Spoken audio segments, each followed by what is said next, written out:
அன்பார்ந்த நேயர்களே, கர்த்தராகிய இயேசு கிறிஸ்து இந்த பூமியில் எதற்காக பிறந்தார்? அவர் எதற்காக வாழ்ந்து காண்பித்தார்? அவர் எதற்காக மரித்தார்? அவருடைய உயிர்த்தெழுதலின் காரணம் என்ன? இவைகளுக்கெல்லாம் பதில் காண வேண்டுமா? இதோ உங்களுக்காக நிகழ்ச்சி ஆயத்தம் செய்யப்பட்டிருக்கிறது. வாருங்கள், சேர்ந்து படிப்போம் உங்கள் ஹோப் டிவியில்.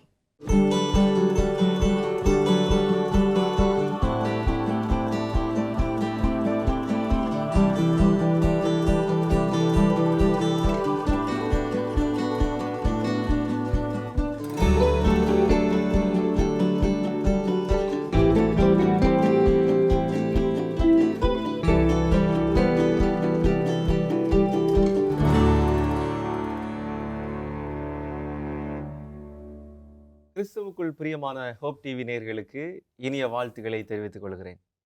மற்றும் ஒரு நன்னாளிலே 28 மூல உபதேசங்கள் நிகழ்ச்சியின் வழியாய் உங்களை சந்திப்பதிலே மிகுந்த சந்தோஷம். இந்த நாளிலும் 13வது கோட்பாட்டுக்குள்ளாக கடந்து செல்ல இருக்கிறோம். மீதமானவர்களும் அவருடைய பணியும் என்கிற தலைப்பின் கீழாக நாம் கற்றுக்கொள்ளப் போகிறோம். இந்த நாளின் நிகழ்ச்சியை சிறப்பிக்கத்தக்கதாக நம் மத்தியிலே போதகர் சார்ல்ஸ் அவர்களும் போதகர் ஜாஷுவா அவர்களும் வந்திருக்கிறார்கள். அவர்களை வரவேற்று நாம் நிகழ்ச்சிக்குள்ளாக போகலாம். வாங்க பாஸ்டர். தோத்திரம் பாஸ்டர். பாஸ்டர் தோத்திரம். மீண்டுமாக இந்த நிகழ்ச்சியின் வழியாக உங்களை சந்திப்பதில் மிகுந்த சந்தோஷம் பாஸ்டர். இந்த நாளிலே 13வது கோட்பாடை நாம் படிக்க போகிறோம். மீதமானவர்களும் அவருடைய பணிகளையும் குறித்தும் படிக்கிறோம் பாஸ்டர். பாஸ்டர் சார்ல்ஸ், நீங்கள் மீதமானவர்களையும் அவருடைய பணியை குறித்து அறிமுகம் செய்யுங்களேன். இந்த ரெமனன்ட் என்கின்ற வார்த்தைக்கான அர்த்தம் என்ன அப்படின்னா, மீந்திருக்கும் ஜனம் என்று நாம் புரிந்து கொள்ளுகிறோம். இதை எதின் அடிப்படையில் நாம் படிக்க இருக்கிறோம் என்றால், வெளிப்படுத்தின விசேஷம் 12ஆம் அதிகாரம். பிறந்த கிறிஸ்து யார் என்பது நமக்கு தெரியும்.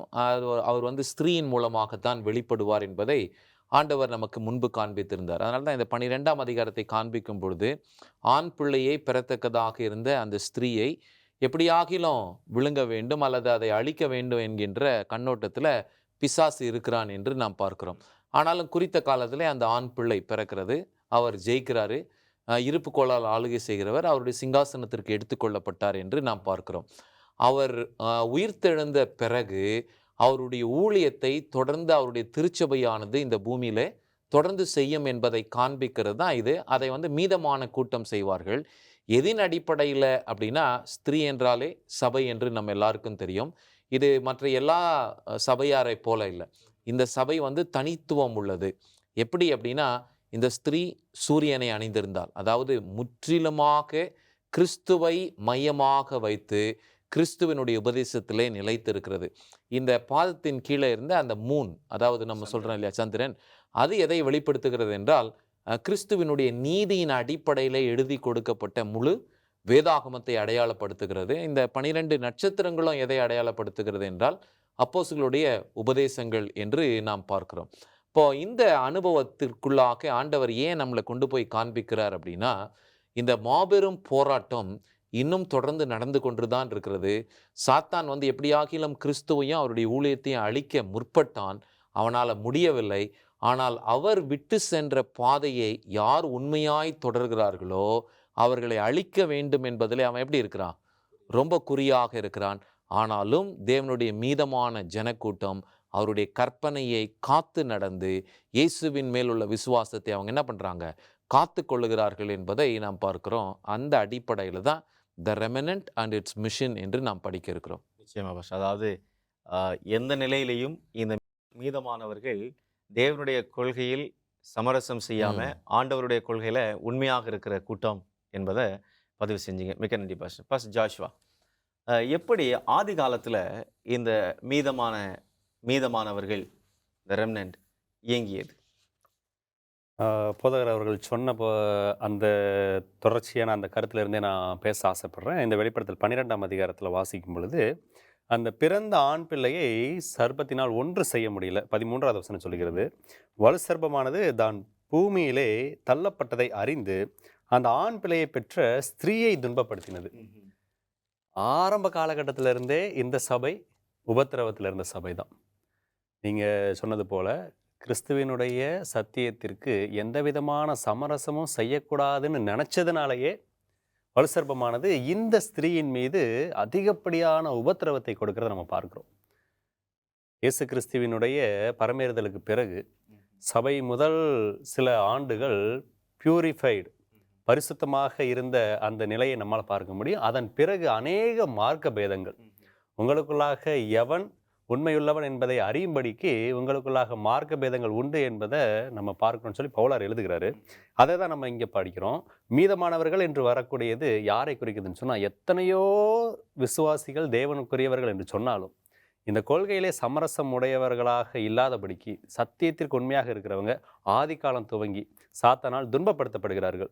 14வது வசனம் சொல்கிறது, ஸ்திரீயானவள் அந்த பாம்பின் முகத்திற்கு விலகி ஒரு காலமும் காலங்களும் அரைக்காலமுமாக போஷிக்கப்படத்தக்கதாய் வனாந்தரத்தில் உள்ள தன்னிடத்திற்கு பறந்து போகும்படி பெருங்கழுகின் 2 சிறகுகள் அவளுக்கு கொடுக்கப்பட்டது.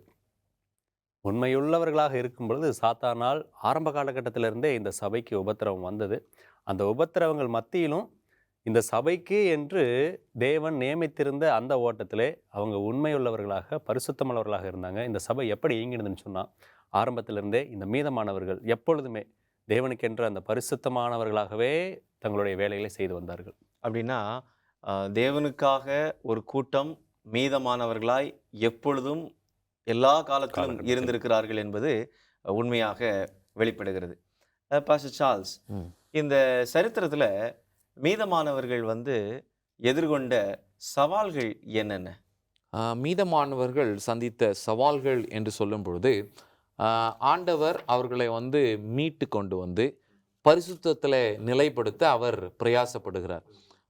சாத்தான் இன்னொரு பகுதியில் என்ன பண்ணுறான் அப்படின்னா, அந்த பரிசுத்த நிலையிலிருந்து அவர்கள் விழும்படியாக அவன் செய்கிறது அவனுடைய வேலை என்று பார்க்கிறோம். சரிங்களா? பாவம் செய்ய வைக்கிறது, பரிசுத்தத்திலிருந்து விழ வைக்கிறது. அடுத்த மேஜரான சேலஞ்ச் என்ன அப்படின்னா, ஆண்டவர் எல்லாரையும் ஒற்றுமையாக வைக்கணும் அப்படின்ட்டு அவர் பிரயாசப்படுகிறார். அது ஆவியானுடைய செயலாக இருக்கிறது. ஆவியானவர் வரும்பொழுது இணக்கம் வரும், சமாதானம் வரும், எல்லாரும் இணைந்து இருப்போம். சாத்தான் செய்கிற வேலை என்ன அப்படின்னா பிரிக்கிற வேலை. இப்படிப்பட்ட இந்த 2 சேலஞ்சஸை பழைய ஏற்பாட்டிலையும் சபைக்குள்ளாக சத்துரு செய்திருக்கிறான், புதிய ஏற்பாட்டிலையும் பிரிவினைகளை உண்டாக்குறதற்கு ஏதுவாக செய்திருக்கிறான் என்று பார்க்கிறோம். அவனுடைய அல்டிமேட்டான இது என்ன அப்படின்னா 3வது சேலஞ்ச் இதுதான். அதை தான் 3 ஏஞ்சல்ஸ் மெசேஜில் இந்த டாக்டரினோட கன்க்ளூஷனில் நம்ம படிக்க போகிறோம். தேவனுக்கே போய் சேர வேண்டிய மகிமையை அவன் தன் வசமாய் இழுத்து கொள்ளுகிறான். அல்லனா நீங்கள் மகிமைப்படுங்க. ஏன் உங்கள் தேவனை மகிமைப்படுத்துறீங்க? நீங்கள் நல்லா பிரசங்கம் பண்ணுறீங்க, நீங்கள் நல்லா பாட்டு பாடுறீங்க, நீங்கள் இதை சாதிச்சிங்க அப்படின்னு சொல்லி தேவனுக்கு போக வேண்டிய மகிமையை நீங்கள் தேடிக்கோங்க அப்படின்னு சொல்லிட்டு அல்டிமேட்டாக அவன் அந்த மகிமையை தேவனுக்கு கொடாதபடிக்கு அவன் தடை செய்கிறான் என்று பார்க்கிறோம். இந்த 3 கண்ணோட்டங்களிலே திருச்சபைக்கு பெரிய சவால்கள் இருந்திருக்கிறது. அதை உபத்திரவமாக டீட்டெயிலாக பின்னாடி நம்ம படிக்கும்போது நம்ம எல்லாம் அதை டீட்டெயிலாக பார்ப்போம். நிச்சயமா. அதாவது சாத்தானால் மீதமானவர்களுக்கு எல்லா காலத்திலும் எப்போதும் உபத்திரவம் இருந்திருக்கிறது, சவால் இருந்திருக்கிறது என்பதை நம்ம அறிகிறோம். ஃபர்ஸ்ட் நம்ம மீதமானவருடைய உபத்திரவங்களை குறித்து பேசி கொண்டிருந்தோம். இப்போது மீதமானவருடைய உபத்திரங்களில் தேவன் எப்படி அவர்களை கையாண்டார்? வேதாகமத்தில் இந்த வெளிப்படுத்தல் 12ஆம் அதிகாரத்தை மையமாக வைத்தால் இந்த மீதமானவர்களை குறித்து நம்ம படிக்கிறோம். இயேசு கிறிஸ்துவனுடைய சிலுவை மரணத்திற்கு பிற்பாடு வசனம் சொல்லுகிறது, 12வது வசனம், ஆகையால் பரலோகங்களே, அவைகளில் வாசமாக இருக்கிறவர்களே கலிகூறுங்கள், பூமியிலும் சமுத்திரத்திலும் குடியிருக்கிறவர்களே ஐயோ, பிசாசானவன் தனக்கு கொஞ்ச காலம் மாத்திரம் உண்டென்று அறிந்து மிகுந்த கோபம் கொண்டு உங்களிடத்தில் இறங்கினபடியால் உங்களுக்கு ஆபத்து வரும் என்று சொல்ல கேட்டேன். ஆண்டவர் சபைக்கு முதலாவது எச்சரிப்பை கொடுத்துறார். அவர் முதலாவதாக இப்படிப்பட்ட உபத்திரவங்கள் வரும், சாத்தான் மிகுந்த கோபம் கொண்டு உங்களிடத்தில் இறங்கி வருவான் என்கிற எச்சரிப்பை சபைக்கு கொடுத்து விடுகிறார். அவர் வெறும் எச்சரிக்கை கொடுப்பதோடு மாத்திரம் நின்று விடாதபடிக்கு 13வது வசனம் சொல்லுகிறது, மிகுந்த கோபத்தோடு அந்த ஸ்திரீயை சாத்தானானவன் அவன் அட்டாக் பண்ண போகும்போது 14வது வசனத்தில் தேவன் அந்த மீதமான சபையாருக்கு என்று இடத்தையும் அவர்கள் பாதுகாக்கப்படுவதற்கு என்ற எல்லா விதமான அவசியமான தேவைகளையும் தேவன் செய்து வைக்கிறார் என்று வேதம் சொல்லுகிறது.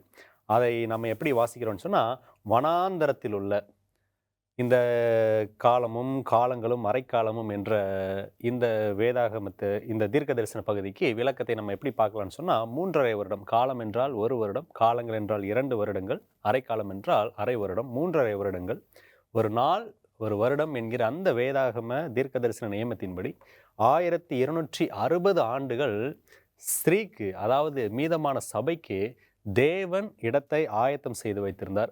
வனாந்தரமான இடம் என்று சொல்வது அதிகப்படியான மக்கள் இல்லாத இடம். எங்கெல்லாம் உபத்திரவங்கள் அதிகமாக காணப்படுகிறதோ அந்த இடத்திலிருந்து மக்கள் சற்று ஒதுங்கினவர்களாக, ஆனாலும் அவங்க ஊழியத்துக்கு திரும்ப ஜனத்திற்குள்ளாக வருகிறவர்களாக காணப்படுவாங்க. தேவன் எப்படி பாதுகாத்தார் என்றால், முதலாவது சபைக்கு எச்சரிப்பை கொடுக்கிறார். இரண்டாவது, அது உபத்திரவப்படும் பொழுது அதை போஷிப்பதற்கு என்ற இடத்தையும் போஷிப்பதற்கான வழியையும் தேவன் ஒவ்வொரு காலகட்டத்திலும் மீதமானவர்களுக்கு என்று ஏற்பாடு செய்து வைத்தார் என்று வேதம் நமக்கு சொல்கிறது. நிச்சயமா. அதாவது மீதமானவர்கள் தேவனுடைய கொள்கைகளை உயர்த்தி பிடித்து அவர்கள் பக்தியோடு வாழ்ந்திருந்தாலும், எவ்வளவுதான் சவால்களை அவர்கள் சந்தித்தாலும், தேவன் அவர்களை அந்தந்த நேரத்தில் பாதுகாத்து அவர்களுக்கு வேண்டிய இடத்தை ஆயத்தம் பண்ணுகிறார் என்பதை நாம் அறிகிறோம். நிச்சயமா பாஸ்டர். பாஸ்டர் சார்ல்ஸ், இப்போது இந்த மீதமானவர்கள் காலாநெடுகிலும் ஒவ்வொரு கூட்டம், சிறு கூட்டம் உண்மையாக இருந்திருக்கிறது.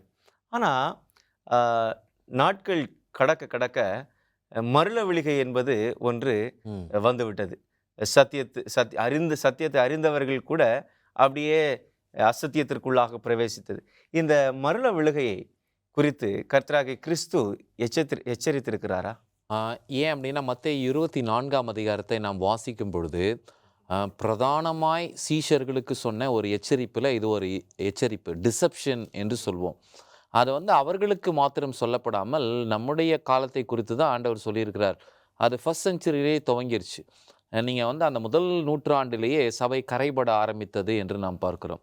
அதை ப்ரிடிக்ட் பண்ணுறார், பால் ப்ரிடிக்ட் பண்ணுறார். எங்கே ஆக்ஸ் சாப்டர் 20 நீங்கள் பார்த்தீங்கன்னா, நான் போன பின்பு கொடிய ஓநாய்கள் உங்களுக்குள்ளே வரும் என்று சொன்னார். அப்படின்னா வெளியிலிருந்தும் அட்டாக் வரும், அதே நேரத்தில் உங்களுக்குள்ளாகவும் இருந்து சிலர் மாறுபட்டவர்களை என்ன பண்ணுவாங்க, உபதேசிப்பார்கள். தவறான இன்டர்பிரிட்டேஷன், அதாவது விளக்க கொடுக்கறது வசனத்தினுடைய கருத்துக்கு புறம்பான கருத்து கொடுத்து இப்படி போகிறதுனால நிறைய என்ன வரும், சாத்தானுக்கு தெரியும். ஏன்னா அவன் பொய்க்கு அதிகாரி இல்லையா. அவன் என்ன பண்ணுறான் அப்படின்னா, உபத்திரவத்தினால சபையை சிதறடிக்க பார்த்தான். இந்த சபை சிதறி போகிற மாதிரி தெரியல. அப்படியே சிதறி போனாலும் இவங்க சத்தியத்துக்கு எப்படி இருக்கிறாங்க, வைராக்கியமாக இருக்கிறாங்க. அதனால் இப்போ என்ன பண்ணணும், மறுபடியும் எப்படி ஆதாமியும் ஏவாளையும் வஞ்சித்தானோ அதே போல் பொய் அவன் என்ன பண்ணுறான், சத்தியத்தோட திணிக்கிறான், திணித்து அவன் செயல்படுகிறான். இந்த ஒரு எச்சரிப்பை ஆண்டவர் எங்கே கொடுக்குறாருன்னா, மத்தேயு 24ஆம் அதிகாரம் அதில் குறிப்பாக 24வது வாக்கு, ஏனெனில் கள்ள கிறிஸ்துக்களும் கள்ள தீர்க்கதரிசிகளும் எழும்பி கூடுமானால் தெரிந்து கொள்ளப்பட்டவர்களை வஞ்சிக்கத்தக்கதாய் பெரிய அடையாளங்களையும் அற்புதங்களையும் என்ன பண்ணுவாங்க, செய்வார்கள். இப்போ இவங்களுடைய ஈர்க்கும் ஒரு பவர் என்ன அப்படின்னா, ஃபால்ஸ் மிரக்கிள்ஸ்,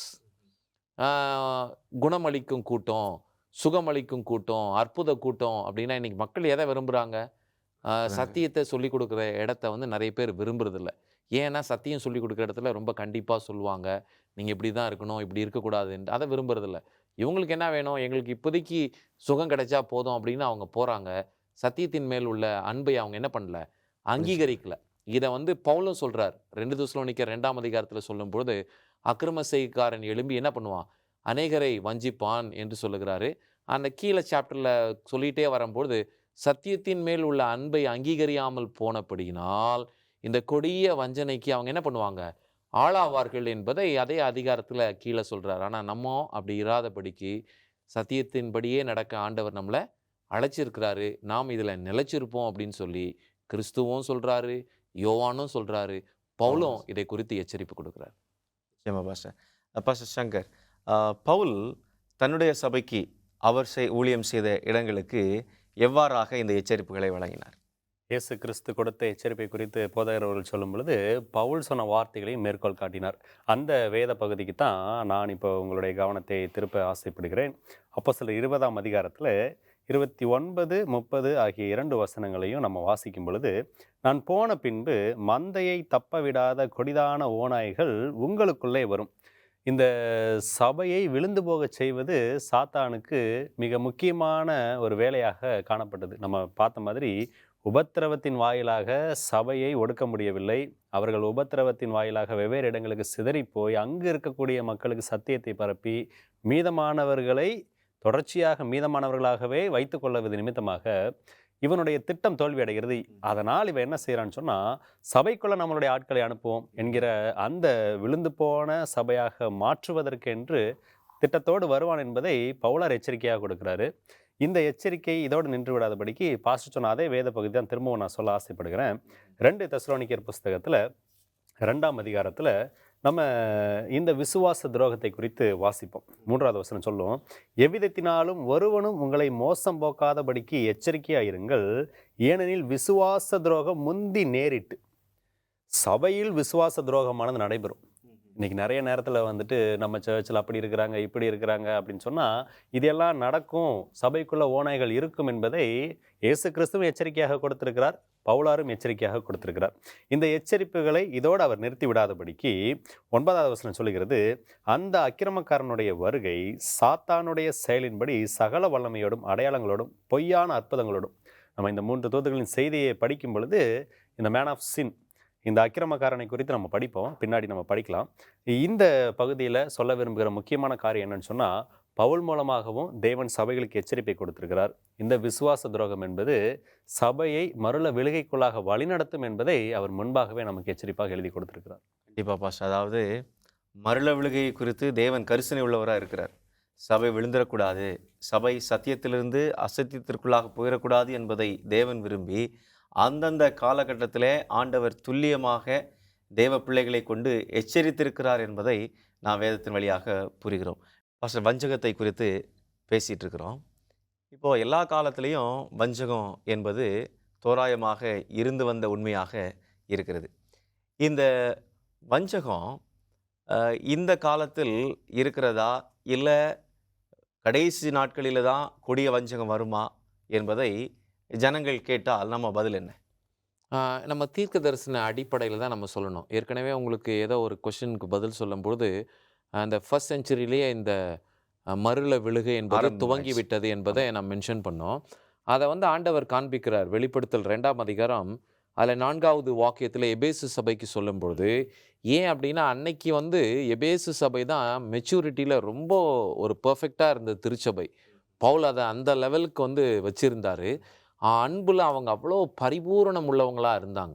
அப்போ இங்கே சொல்லும்பொழுது, ஆனாலும் நீ ஆதியில் கொண்டிருந்த அன்பை விட்டா என்று உன் பேரில் எனக்கு குறை உண்டு. அப்போ இந்த அன்பு என்று சொல்லும் பொழுது தேவன் பேர் வைத்திருந்த அன்பு, சத்தியத்தின் பேரில் வைத்திருந்த அன்பு, சக மனிதர்கள் மேல் வைத்திருந்த அன்பு, இந்த 3 கண்ணோட்டத்திலும் இவங்களுடைய அன்பு என்ன ஆயிடுச்சு, தனிந்து போய்விட்டது என்று பார்க்குறோம். அப்போ ஆண்டவர் உங்களுக்கு எச்சரிப்பு கொடுக்குறாரு, நான் வருவேன், நான் விளக்கு தண்டை உங்ககிட்ட இருந்து என்ன பண்ணுவேன், எடுத்து போடுவேன்னு சொல்கிறார்.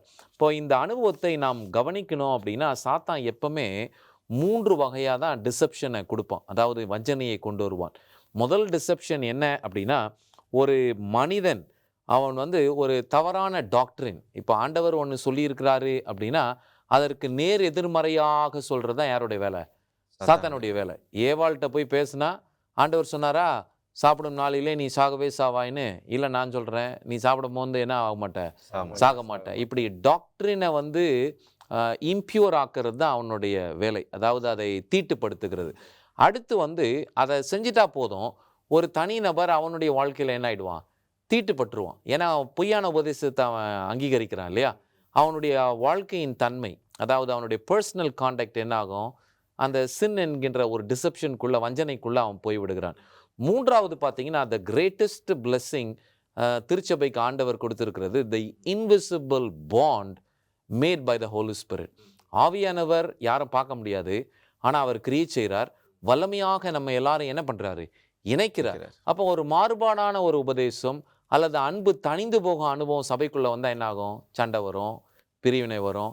நீங்கள் ஒரு கருத்து சொல்வீங்க, நான் ஒரு கருத்து சொல்வேன், அவன் இஷ்டப்படி என்ன பண்ணுவான், நடப்பான். மறுபடியும் எந்த நாட்கள் வந்துடும், நம்ம நியாயாதிபதிகளின் புத்தகத்தில் வாசிக்கிறோம் இல்லையா, அவன் தனக்கு பிரியமானபடியெல்லாம் செய்தான், தனக்கு பிரியமானபடியெல்லாம் போனான். அதை மறுபடியும் கொண்டு வர்றதான் யாருடைய வேலை, சாத்தானுடைய வேலை. நிச்சயமாக பாஸ்டர். பாஸ்டர் ஜாஷ்வா, இப்போது இந்த மருள விழுகை எல்லா காலத்திலும் இருந்தது அப்படின்னு சொல்லி பார்த்தோம். ஆனாலும் எல்லா காலத்திலையும் தேவனுக்கு உண்மையான பிள்ளைகள் ஒரு சிறு கூட்டம் இருந்து கொண்டே வந்தது. இப்போ இந்த மருள விழுகை எங்கே ஆரம்பித்தது? பாஸ்டர் அவங்க சொன்னதுபடி அது ஆதி காலத்திலேயே ஆரம்பித்தது. முதல் திருச்சபையாக எபேசுவிலேயே அந்த விழுகைக்கான துவக்கத்தை நம்மால் பார்க்க முடிகிறது.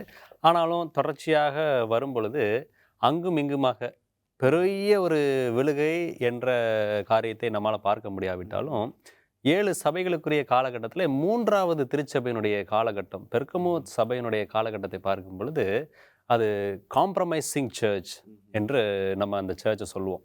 அதாவது சமரசம் செய்யக்கூடியது. விழுகைக்கு முதல் காரணமே, சபையில் விழுகைக்கு முதல் காரணமே சமரசம் செய்வது. இதுதான் வேதம் சொல்லக்கூடியது. பரவாயில்ல, அவங்களுடைய நிலை நமக்கு தெரியாதா, கொஞ்சம் அட்ஜஸ்ட் பண்ணிப்போம். அந்த சமரசம் விழுகைக்கு காரணமாக அமைகிறது. தொடர்ச்சியாக நம்ம அந்த பெர்கமு சபையை குறித்து வாசிக்கும் பொழுது பிலேயாமுடைய எடுத்துக்காட்டை அங்கே நம்ம படிக்க முடியும். பிலேயாமுடைய எடுத்துக்காட்டை பார்க்கும்போது அவர் ஆண்டவரோட பேசுகிற தீர்க்கதரிசியாக இருப்பார். இன்றைக்கி நம்மள நிறைய பேருக்கு அந்தபடியான வரம் இல்லை. ஆண்டவரோட நேரடியாக பேசுகிற ஒரு அனுபவத்தை உடையவராக பிலேயாம் காணப்பட்டார். ஆனாலும் அவர் சமரசம் செய்கிறார். எதில் அப்படின்னு சொன்னால், பாலாக் ராஜா கொடுக்கக்கூடிய அந்த ஆஸ்தியிலும் அவர் கொடுக்கக்கூடிய அந்த கணத்திற்கும் அவன் ஆசைப்படுவது நிமித்தமாக ஆண்டவரையும் விட்டுட்டு போக முடியல, பாலாக் ராஜா கூப்பிட்ட உடனே உடனடியாக போக முடியல. ஆனால் 2 இடங்களிலும் மனதை உடையவனாக காணப்பட்டான். சபை விழுகை, பெரும்பான்மையான சபை மக்கள் விழுந்து போவதற்கு காலகட்டம் எந்த காலகட்டம்னு சொன்னால் அந்த பெர்கமு சபையினுடைய காலகட்டம். என்ன நடக்குது, ஏன் விழுந்து போனாங்க அப்படின்னு சொன்னால், இந்த பிலேயாமுடைய எடுத்துக்காட்டை நம்ம பார்க்கும்போது பிலேயாம் தீர்க்கதரிசி என்று வேதம் சொல்லுகிறது. ஆவிக்குரிய ரீதியாக வழிநடத்தக்கூடிய தலைமை பொறுப்பில் இருந்தவர் பிலேயாம். இந்த பெர்கமு திருச்சபையிலையும் ஆவிக்குரிய ரீதியாக தலைமைத்துவத்தில் இருந்தவர்கள் விழுந்து போனார்கள். இந்த சிஸ்டம், மேன் ஆஃப் சின் என்று ஆங்கிலத்தில் இருக்கும், அந்த அக்கிரமக்காரன், எல்லாரும் நினைக்கிறாங்க அது ஒரு மனிதன் என்று சொல்லி. ஆனால் it's not a person, it's a system. இந்த மருள விழுகைக்கான துவக்கம் என்பது ஒரு நிர்வாக விழுகையை தான் குறிக்கக்கூடியதாக இருக்கிறது. வரலாறு முழுவதிலும் அதை நம்ம படிக்க முடியும். எந்த நிர்வாக விழுகை அப்படின்னு சொன்னால், நம்ம பேதுரு புஸ்தகத்தில் 1ஆம் நிருபத்தில் வாசிக்கும் பொழுது 2ஆம் அதிகாரம் 9வது வசனம், நீங்களோ உங்களை அந்தகாரத்தினின்று தம்முடைய ஆச்சரியமான ஒளியின் இடத்திற்கு வரவழைத்தருடைய புண்ணியங்களை அறிவிக்கும்படிக்கு தெரிந்து கொள்ளப்பட்ட சந்ததியாயும் ராஜரீகமான ஆசாரிய கூட்டமாயும் பரிசுத்த ஜாதியாயும் அவருக்கு சொந்தமான ஜனமாயும் இருக்கிறீர்கள். எல்லாருமே தேவனுடைய ஆசாரியர்கள், priesthood ஆஃப் ஆல் பிலீவர்ஸ் அப்படின்றது தான் புதிய ஏற்பாடு சொல்லக்கூடிய சத்தியம். ஆனால் இந்த விழுகைக்கு அடிப்படையாக இருந்தது என்னன்னு சொன்னால், ஒரு சிலர் மட்டும்தான் அந்த priestly ministry செய்ய முடியும். அதுவும் தேவனுக்கும் மனிதர்களுக்கும் இடையில இவர்கள் தான் மத்தியஸ்தர்களாக இருக்கிறார்கள் என்கிற ஒரு கொள்கையையும் ஒரு கோட்பாட்டையும் உள்ள கொண்டு வராங்க. இது முற்றிலுமாக வேதத்திற்கு எதிரானது. பாஸ்டர் சொல்லும்போது எப்படி அந்த மருள விழுகை சபைக்குள்ள வருதுன்னு சொன்னால், சத்தியத்திற்கு நேர் எதிரான ஒன்றை சாத்தான் உள்ள கொண்டு வருவான். வேதம் என்ன சொல்கிறது அப்படின்னு நம்ம பார்க்கும்போது 1 தீமோத்தேயு 2ஆம் அதிகாரத்தில் 5வது வசனம், தேவன் ஒருவரே, தேவனுக்கும் மனுஷருக்கும் மத்தியஸ்தரும் ஒருவரே, எல்லாரையும் மீட்கும் பொருளாக தம்மை ஒப்பு கொடுத்த மனுஷனாகிய கிறிஸ்து இயேசு அவரே. நமக்கும் பிதாவுக்கும் இடையில் இருக்கக்கூடிய மத்தியஸ்தர் இயேசு கிறிஸ்து ஒருவர் தான். ஆனால் இந்த விழுகையின் துவக்கம் எங்கே ஆரம்பிக்குதுன்னு சொன்னால், you cannot access without us. நீங்கள் தேவனிடத்தில் எங்களை அல்லாமல் சேர முடியாது அப்படின்ற ஒரு கொள்கையை உள்ள கொண்டு வராங்க. அந்த கொள்கை, அந்த சிஸ்டம், அந்த நிர்வாக விழுகை தான் இந்த மருள விழுகைக்கான மிகப்பெரிய ஆரம்பமாக காணப்பட்டது. அதாவது இயேசுவுக்கு பதிலாளியாக வந்தது போல, எஸ், இயேசுவுடைய இடத்தை இன்னொருவர் எடுத்துக்கொண்டது போல, நாங்கள் தான் எங்கள் மூலமாக தான் பரலோகத்திற்கு போக முடியும், எங்கள் மூலமாக தான் நீங்கள் பரிசுத்தமாகணுன்ற ஒரு கொள்கை ஆரம்பத்திலேயே வந்தது. அது எவ்வளோ பெரிய தாக்கத்தை உண்டு பண்ணுகிறது என்பதை நாம் அறிந்திருக்கிறோம். பாஸ்டர் சார்ல்ஸ், இப்போ இந்த மருள விழுகை அல்லது இந்த அப்பாஸ்டசி இது உண்மையான கூட்டத்துக்குள்ளே எப்படி நுழைந்தது சுலபமாக? இதை வந்து ப்ராஃபஸியில் பார்க்குறோம் இல்லையா, வெளிப்படுத்தல் 12ஆம் அதிகாரத்தில் 15வது வாக்கியத்தினுடைய விளக்கமே அதுதான். என்னென்னா, ஸ்திரியை அழிக்க பார்க்குறான் சாத்தான், அழிக்க முடியல. அதனால் இவன் என்ன பண்ணுறான் அப்படின்னா, தேவ ஜனம் ஒரு ரத்த சாட்சியாக மறித்து அங்கே ஒரு 100 பேர் சீஷன் ஆகுறான். அதனால் இவன் என்ன பண்ணுறான், இதெல்லாம் சாட்சி ஆகாது அப்படின்னு சொல்லிட்டு வெள்ளம் என்றால் நமக்கு தெரியும், மக்கள் கூட்டத்தை கொண்டு வரான். இந்த மக்கள் யாருன்னா வேற யாரும் இல்லை, மனம் திரும்பாதவர்களை, போலியானவர்களை எங்கே கொண்டு வரான், திருச்சபையில் கொண்டு வந்து சேர்க்குறான். இவங்க வந்து என்ன பண்ணுறாங்க, சத்தியத்தின் மேல் வாஞ்சியாக வரல. அவங்க ஏற்கனவே வச்சிருந்த கலாச்சாரம், ரோம கலாச்சாரம், கிரேக்க கலாச்சாரம், அப்படிப்பட்ட கொள்கைகளோடு எங்கே வந்துடுறாங்க, சபைக்குள்ளே வந்துடுறாங்க. இது சாத்தானுடைய ஒரு பெரிய தந்திரமாக இருந்து சபை மருள விழுகிறதற்கு ஏதுவான ஒரு நிலையை இங்கு பார்க்கிறோம். ஆனால் தேவன் அதிலிருந்து அவருடைய சபையை காத்து வருவது மேலான அதிசயமான ஒரு செயல். மிக்க நன்றி பாஸ்டர். இந்த நாளிலும் இந்த நிகழ்ச்சியிலே பங்கு பெற்று எங்களுக்கு உதவியாக இருந்ததற்கு உங்களுக்கு வாழ்த்துக்களை தெரிவித்துக் கொள்கிறேன். நேயர்களே, இந்த நாள் நிகழ்ச்சி உங்களுக்கு ஆசீர்வாதமாக இருந்திருக்கும் என்று நாங்கள் நம்புகிறோம். மீண்டும் ஒரு நிகழ்ச்சியில் உங்களை சந்திக்கும் வரை நாங்கள் விடைபெறுகிறோம். நன்றி, வணக்கம்.